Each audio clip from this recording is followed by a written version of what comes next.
Students, in our last lecture, we have studied up to the white biotechnology. Now, in this lecture, we are going to study about the environment and biotechnology. It has become possible to solve the environment related various problems with the help of biotechnology. Environment related जे problems आहेत ते आपण बायोटेक्नॉलॉजीनी solve करू शकतो. Microbial technologies are already in use for treatment on sewage and waste solid waste.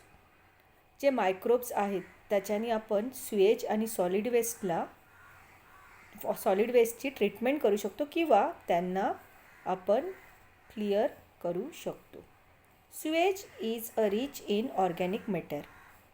If such sewage is released in natural water bodies like river, the organic matter in it get oxidized with the help of a dissolved oxygen. Sewage जर आपण natural water बॉडीजमध्ये म्हणजेच रिव्हरमध्ये जर आपण त्याला directly release केलं तर organic matter जे त्याच्यामध्ये असतं ते ऑक्सिडाइज होतं with the help of a dissolved oxygen. Due to this, the level of a dissolved oxygen in the water decreases. त्यामुळे वॉटरमधलं जे ऑक्सिजन लेवल आहे ते कमी होतं. ॲडव्हर्सली इफेक्टिंग द ॲक्वॅटिक लाईफ. जर ऑक्सिजन लेवल वॉटरमधलं डिक्रीज झालं तर अर्थातच जे ॲक्वॅटिक लाईफ आहेत म्हणजेच फिश किंवा ॲक्वॅटिक ॲनिमल्स जे आहेत त्यांना ऑक्सिजनची कमतरता वाटू लागते. As a remedy on this the Suez should be release in the river only after oxidation with the help of a microbial technique use. म्हणूनच हे जर स्वेज आपल्याला पाण्यामध्ये सोडायचं असेल म्हणजेच रिव्हरमध्ये सोडायचं असेल तर आपल्याला त्याला पहिलं ऑक्सिडाईज करायला लागतं आणि मगच त्याला आपण रिव्हरमध्ये सोडू शकतो. आणि हे ऑक्सिडाईज आपण कोणापासून करू शकतो तर microbial technique यूजमुळे.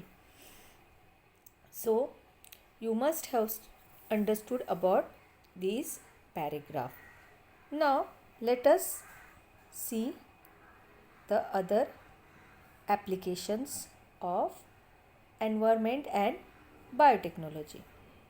Microbes are useful on large scale while production of compost by the treatment on solid organic waste material. Microbes जे आहेत ते यूजफुल असतात लार्ज स्केलवरती जेव्हा आपण कंपोस्ट बनवतो कशापासनं तर सॉलिड ऑर्गॅनिक वेस्ट मटेरियलपासनं. Bioremediation, biopesticides, biofertilizers, biosensors etcetera are some new concept in biotechnological method. So you must have understood about these two applications. Now let us move on to the next applications.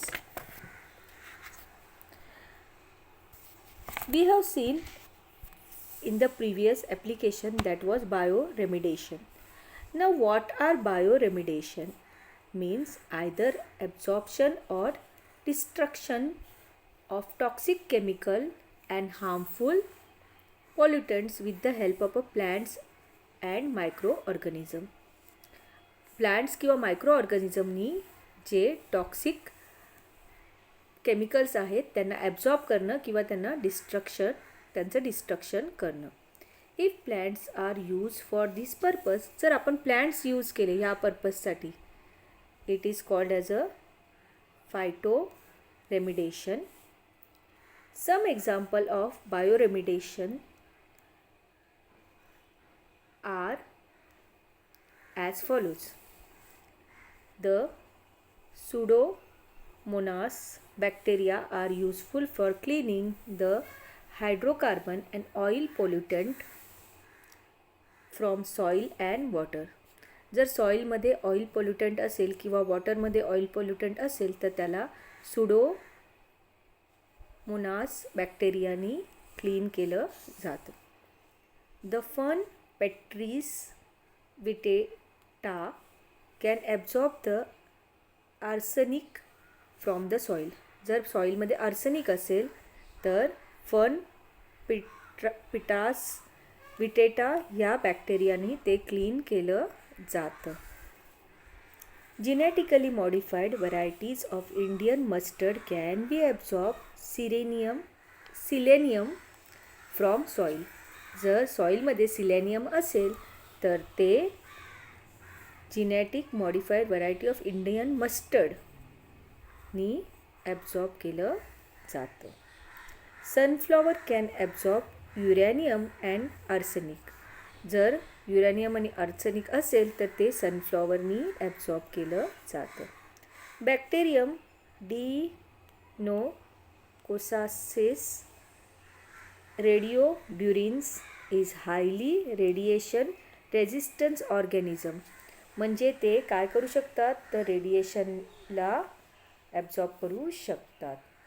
It has been genetically modified and used to absorb the radiation from the radioactive debris.